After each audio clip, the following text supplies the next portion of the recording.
Les stratégies de diffusion sur le web. Être sur le web ne signifie pas pour autant être diffusé. On peut publier des articles sur un blog sans jamais être lu. Pour atteindre le public visé par une publication et donc réussir sa diffusion, il faut la rendre visible et la promouvoir.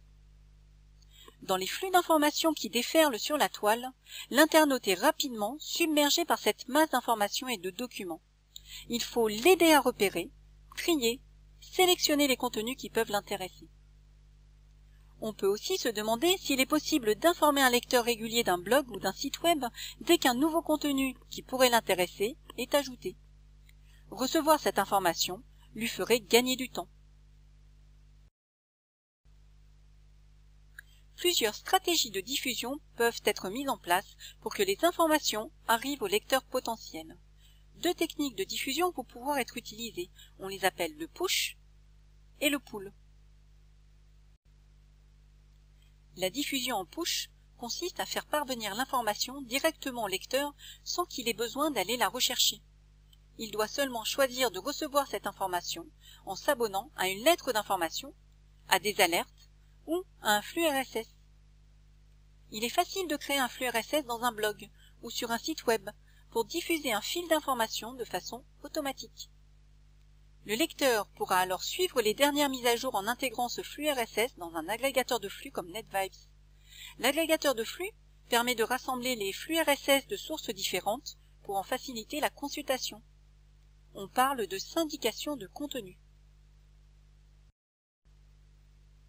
Lors de la diffusion en pool, l'internaute va à la recherche de l'information dont il a besoin. Il faut donc mettre en place des moteurs de recherche lui permettant de trouver des contenus à partir de mots-clés. Il faut également permettre une navigation thématique entre les pages web grâce à des liens hypertextes. Quand on consulte les plateformes de diffusion, on constate qu'elles intègrent toutes un moteur de recherche. On peut aussi l'intégrer dans un blog. Lorsqu'on crée un blog et que l'on souhaite démarrer sa diffusion, on pourra l'inscrire sur des annuaires de blog.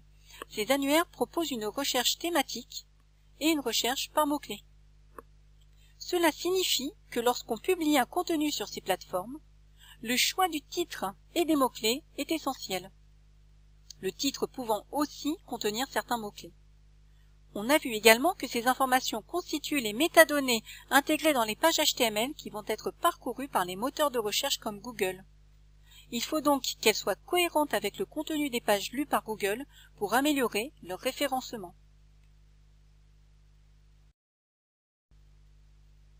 Le mode de diffusion utilisé par les organisations qui souhaitent diffuser de nombreuses ressources sur un domaine d'intérêt ou à destination d'une communauté particulière est le portail. C'est un site web qui offre une porte d'entrée unique vers des ressources et des services. On peut constater que le portail combine souvent les techniques de push et de pull pour diffuser ses contenus.